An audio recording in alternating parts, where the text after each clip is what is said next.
Hello and welcome to my channel, Rhino here. Today we're back at Answers in Genesis Canada for a video with one of the most concise titles I've ever seen. It's called, What is General Revelation and How Does Nature Reveal a Bit of the Character of God to All Humans? Short, sweet, and to the point, am I right? Speaking of which, roll the intro!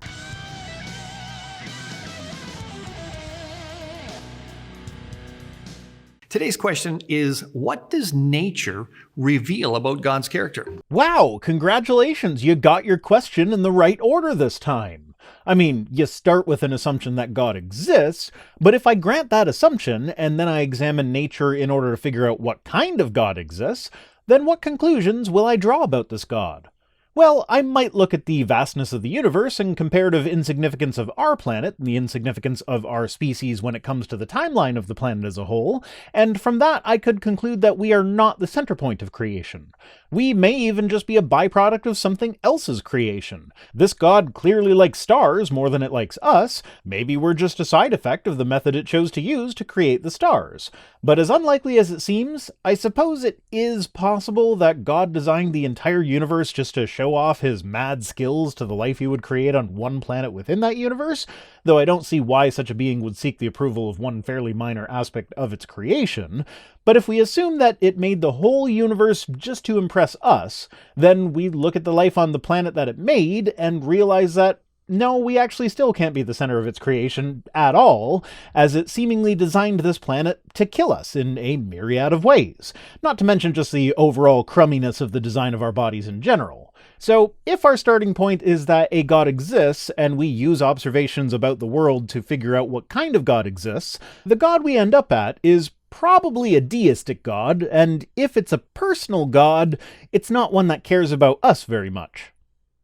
Now, Romans 1:20 says, "For his invisible attributes, namely his eternal power and divine nature, have been clearly perceived ever since the creation of the world in the things that have been made, so that they are without excuse." Yeah, Romans 1:20 says that everyone is a Christian, but some people are secret Christians who pretend that they aren't Christians. I've said it before, and I'll probably say it again, but this verse is a really great way to prove to an atheist that Christianity is definitely not true. Like, maybe there's a God, maybe some religion is true, but Christianity ain't the one. For starters, it leaves apologists acting as though they understand what's going on in my head better than I do. So when you tell me that I actually believe in God because the Bible says so, and I know for a fact that I do not believe in God, that tells me that the Bible is obviously wrong on that point. But even externally to me, if that verse were true, then we'd expect Christianity to have developed somewhere before the Christian missionaries made it there. More than that, I'd say that should be the norm rather than the very rare exception. After all, it doesn't say that God's attributes will be made clear to those with open hearts or whatever. It says that God's attributes will be clearly seen, specifically so that they are without excuse, which to me says that people who haven't heard the gospel message are doomed to hell if they didn't figure it out for themselves, which then would either mean that it's possible for them to figure it out for themselves, or God's a complete jerk who sends people to hell for not having enough evidence that he even exists in the first place. Since no culture has ever developed Christianity independently, I'm gonna go with God as a jerk. Well, either that one or he just doesn't exist. And this speaks to what's known as general revelation. For those who might be unfamiliar, general revelation is God revealing his character and works to all of humankind throughout all of history and in all locations through creation. Yes, and they have to call it general revelation because it is most definitely not specific enough to conclude that the God of the Bible is actually the real God. Hell, I'd go so far as to say that it's not even specific enough to conclude that any God exists. Obviously, otherwise I wouldn't be an atheist. My point is, it is very obviously impossible to reason your way from look at the trees to a guy named Yeshua who lived in 1st century Judea was crucified by the Romans as a surrogate punishment for everything that you ever have or will do wrong. As this verse in Romans says, anyone can look at creation and know there is a God, and that he's powerful because God made himself evident in creation. How is the ability to make yourself evident indicative of power level? Is an artist who signs their painting more powerful than an artist who does not? And really, don't expect me to be impressed unless you can demonstrate somehow that God's power level is over 9,000. It's over 9,000! Now, beyond this, people may know God is eternal, that his divine nature is personal, and that he has a mind and a will because creation requires thought and choice. There are a lot of really big logical leaps behind those assertions that are in no way evidenced by anything in nature. Even if I agree with you that the act of creation requires thought and choice, and so therefore requires a personal being to have thoughts and make choices, there is no evidence to suggest that the universe was created. There are only inferences and assumptions about aspects of cosmology that we don't understand yet. Further, Romans 2:14-16 talks about the conscience. And notably, these verses seem to be implying that good people can make it through Judgment Day without getting thrown into the lake of fire, with it saying that even people without the law show through their works that the law is written on their hearts, with their conscience bearing witness and their thoughts either accusing or excusing them on Judgment Day. And yeah, I know there are other Bible verses that contradict this, but why should they get precedence and not this one? How God is a moral being and how he wrote his moral code into the consciousness of every person. I don't see how a character that regularly commits genocide and kills people on his own team for petty reasons on multiple occasions comes across as a moral being to you. Kills one of their own henchmen is a typical Hollywood shortcut for this is unequivocally the bad guy and you should feel no pity for them. I mean, killing sleeping children, isn't that a little,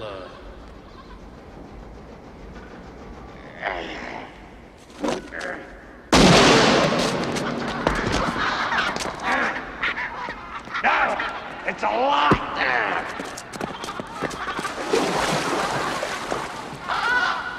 Well, in 2 Samuel, God kills 70,000 Israelites because King David had the audacity to perform a census that God made him want to perform. This is the moral being that supposedly wrote his morality on our hearts. If you were to put a character like God in a movie, the script would be rejected outright for having a villain that is too comically over the top and unbelievable. And this is why even unbelievers who have never heard or read scripture are able to tell right from wrong. Or maybe we as a society have developed a system of morality in order to work better as a social species, and your system of morality is largely influenced by the environment in which you grew up, which would explain why different cultures end up with different moral systems.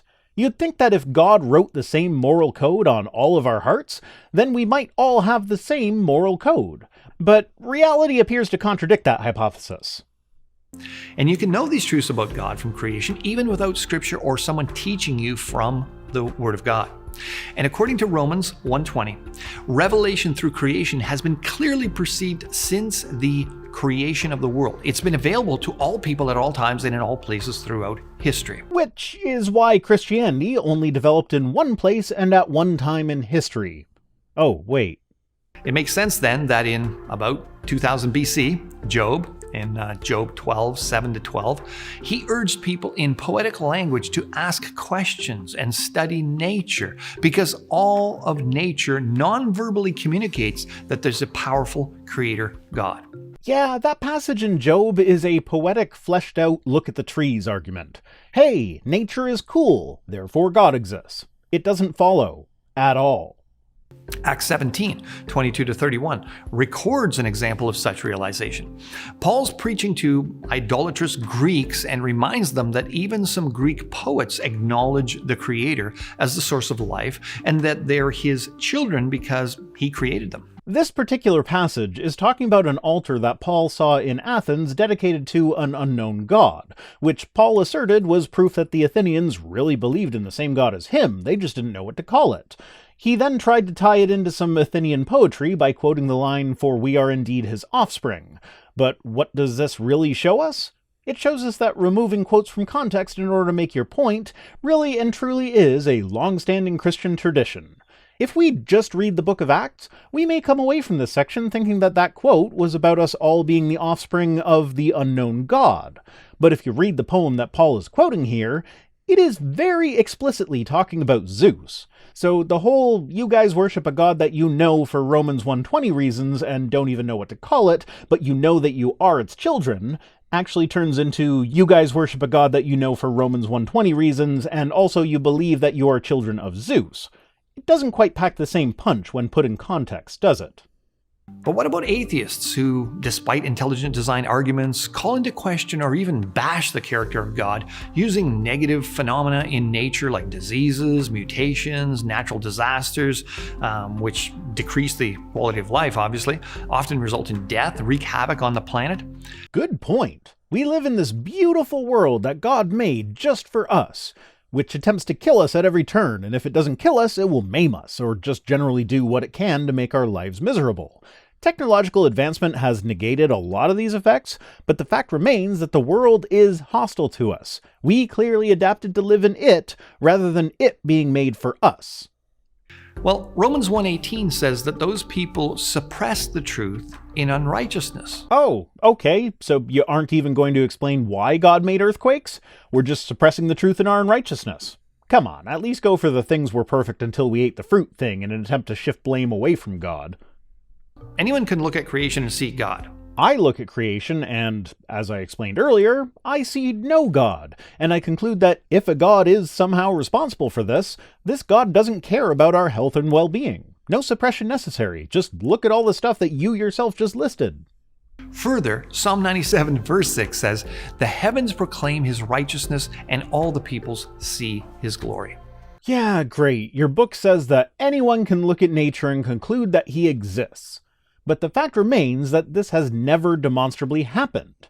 So you can deny reality all you want, but that's not going to convince anyone that you're right. But of course, as with most apologetics, I don't think the goal here is actually to convince non-believers, it's just to quell the doubts of current believers. Well, this series is ostensibly aimed at creationists with the goal of teaching them how to convince non-believers that they are right. And Calvin, hate to say it, but you're setting them up for failure here. If someone says, "I don't believe in God," and then someone who watched this video replies with, "But Romans 1:20 says you do," that will not change the non-believer's mind, and after this sort of interaction with a non-believer, it's entirely possible that the creationists will come out of it with more doubts instead of fewer. What I'm saying here is, keep up the good work, Calvin. You're really fighting for our side here. Anyone can see God's glory in the way he created beauty and order in the universe, such as the consistency of day and night, the phases of the moon, the seasons, the orderly movement of the planets, and so many others. Calvin, you do realize that we have non-supernatural explanations for all of those things, right?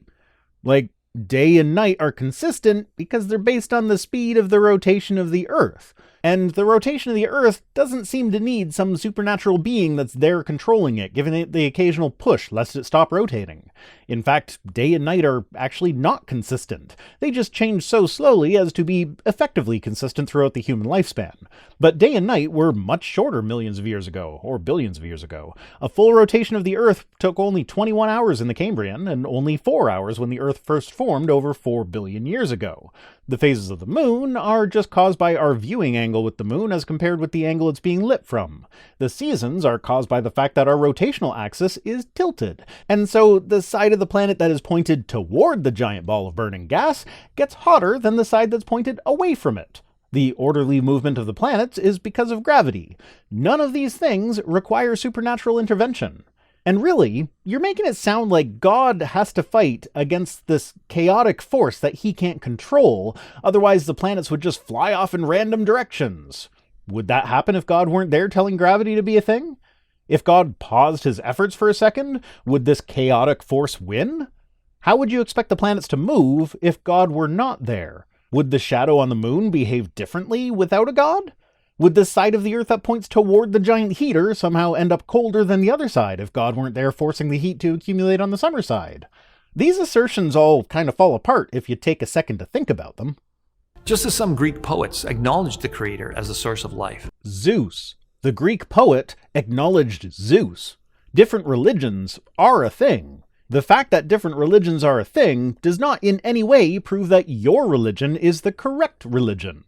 I should probably mention here the first quote. I've been talking about the second one, the poem Phenomena by Aratus, in which we find the line about us being the offspring of Zeus. But the first quote that Paul gives was, "In him we live and move and have our being." This one's a little bit trickier. It's attributed to Epimenides, but the poem only survives in the form of a 9th century commentary by a Christian bishop.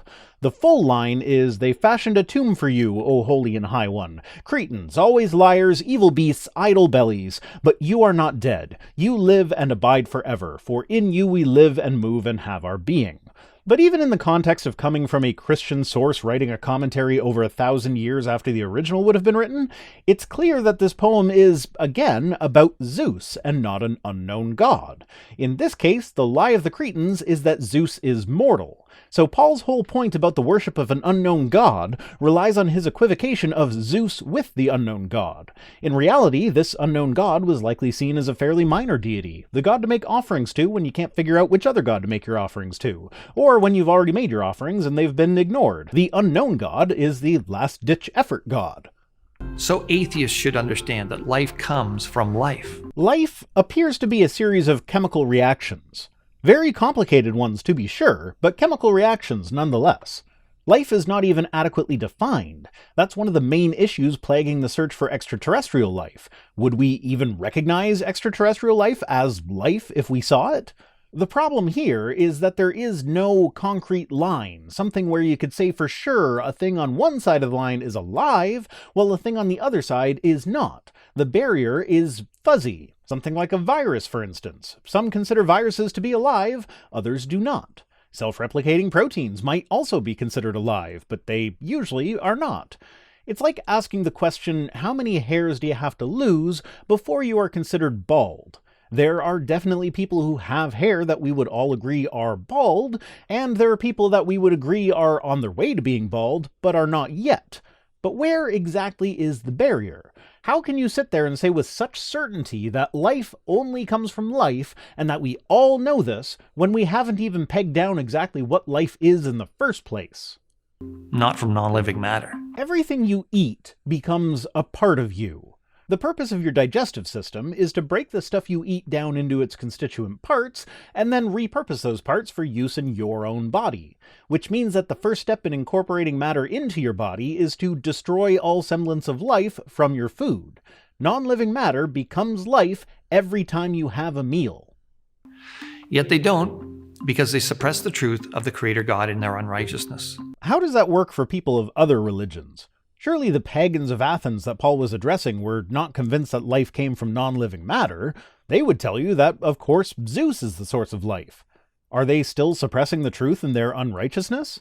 If the truth being suppressed is simply stuff like life coming from life, then what does that have to do with other religions? Or is this truth that we are suppressing just enough to get us to the concept of gods in the first place, but not enough to give us any details about these gods? In which case, what's the point in this knowledge? I've heard it said by apologists before that God gives us just enough knowledge to damn us, but not enough to save us. How is that a good plan? Why not either go all the way and just give us enough knowledge in order to come to salvation without relying on other people evangelizing, or not give us enough knowledge to damn us? It just seems inefficient, not to mention cruel.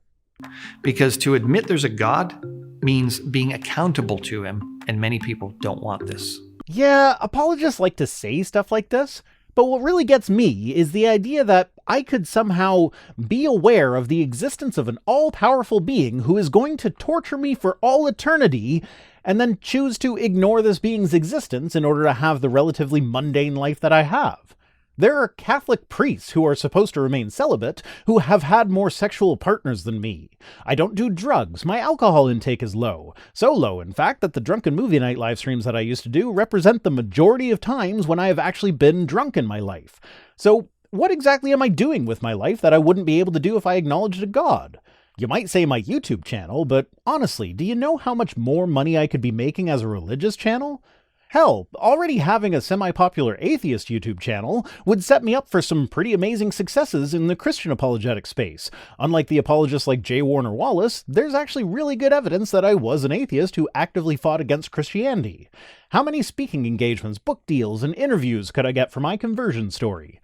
Damn, having ethics sucks sometimes. My point is, if I were just wanting to sin, I'd do a better job of it as a faux Christian apologist than as an atheist. As for the negative phenomena I mentioned, like diseases and mutations, natural disasters, these reveal God's righteousness and judgment. So, an earthquake that kills thousands of people indiscriminately is God's righteousness and judgment? Geez, Calvin, next you'll be telling me that hurricane season happens not because of weather patterns, but because of gay sex in New Orleans. When studying the earth, we certainly see resources for our good, which demonstrates God's intelligence and his love for people and many other aspects of his character. But we also see death, disease, and suffering. So why aren't those demonstrations of aspects of his character as well? Why only the things you like, but not the things you don't like? And these negative aspects of creation are traced back to a significant historical event recorded in Genesis 3. And there it is. People ate a fruit that they weren't supposed to, and that's why plate tectonics are a thing. How can anyone take this view seriously? And what about the other geologically active bodies in the solar system? Were they geologically stable until Eve ate the fruit? What about storms? Did Jupiter not have its red spot until Eve ate the fruit? And then blam, hurricane. If these other bodies in the solar system did have tectonic and atmospheric activity like that, was the Earth completely devoid of such things at the time? Would there never have been a storm in Eden?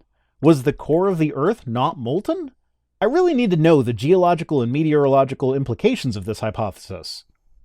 Where the first man, Adam, chose to rebel against God, and this rebellion caused all of creation to be cursed as an act of God's holy judgment. How is that fair? Jupiter didn't do anything wrong. Why does it get cursed? Why curse the animals that weren't even involved in the story other than having been made by God? I don't punish my cat when my kids misbehave. Would anyone think that I was sane if I did? Why does God get a pass for behaving this way? So, does creation reveal the Creator? Yes. As we study nature in all its beauty and its complexity, order, and consistency, we can know and stand in awe of our all-knowing, all-powerful Creator God. I mean, not really. This all-powerful God seems to be floundering a bit. All people, not just scientists, have seen evidence of God in creation. Did God invent farts? Were farts a part of the curse? I'm sorry, I know that sounds childish, but let's set aside the beautiful and wondrous things for a moment as well as the obviously horrible and cruel things, and just look at mundane things that are neither good nor bad, just kinda meh. Like farts. Sometimes they're funny. Sometimes they're embarrassing. Sometimes you don't even notice them. They can be completely rancid, or they can be pretty much undetectable. Was God somehow constrained in the design of our bodies so that he had to make it necessary to expel unpleasant gases in loud and potentially embarrassing ways occasionally? Would humanity still need to fart and burp and expel solid and liquid waste if Adam and Eve had not eaten the fruit? Would we still need to do it, but it would be less disgusting? Did God rework our bowels to make it more disgusting or necessary in the first place upon the consumption of the fruit? These are the questions that keep me up at night. Specific attributes of God that can be seen in creation are that God is alive and he's personal, all-knowing, all-powerful, infinite, wise, righteous, good, gracious, moral, sovereign, and eternal. And farty. God either likes farts, so designed us to fart for him, or he doesn't like farts and so reworked our entire digestive system in order to give us farts as part of the curse. But not all people believe in God because of sin, which causes people to suppress the truth of God in unrighteousness. I mean, if farting is a sin, then suppressing the fart will be painful, that's for sure. And that's it for this very mature and not at all silly episode. Today's comment of the day comes to us from Alex Benton, who says, "Here's my rebuttal to the argument from embarrassment for context. Nobody uses women being at the tomb as a reason to dismiss the story, therefore claiming that it would be controversial is obviously false." That's actually an excellent point that I wish I had considered. I've never actually seen an account of an ancient author objecting to Christianity by saying that it's false because women are the ones who found Jesus alive again, and they're untrustworthy. There were definitely objections to Christianity published in antiquity, but I've not heard this one from any ancient authors, which would lead one to conclude that it wasn't an aspect of the story that was generally found to be objectionable by people living in that culture at that time. Now, maybe we're wrong here. I'm actually very curious. If there are any ancient authors that you guys know of who did make this objection, comment down below. I'd love to see it. Thanks for watching. Thanks to this week's PayPal heroes, Milo, Charles, Stella, and Philip. And special thanks as always to my patrons, Jeffrey Dahmer, Mark McManus, Mark Hetcham, Clench Eastwood, Lynn Dobbs, What Jesus, and all the rest, who are the intestinal redesign that resulted in the fart that is my channel. If you'd like to be a part of the Curse of God, you can join us on Patreon for as little as $1 per week over at patreon.com/ViceRhino. If you feel so inclined, you can also support the channel through direct donation or my Amazon wishlist. Links to social media, all the ways to support the channel and to my other projects like my podcast with my daughter can be found at links.vicerhino.com. If for whatever reason you want to send me stuff, my P.O. Box address is in the description. See you next time!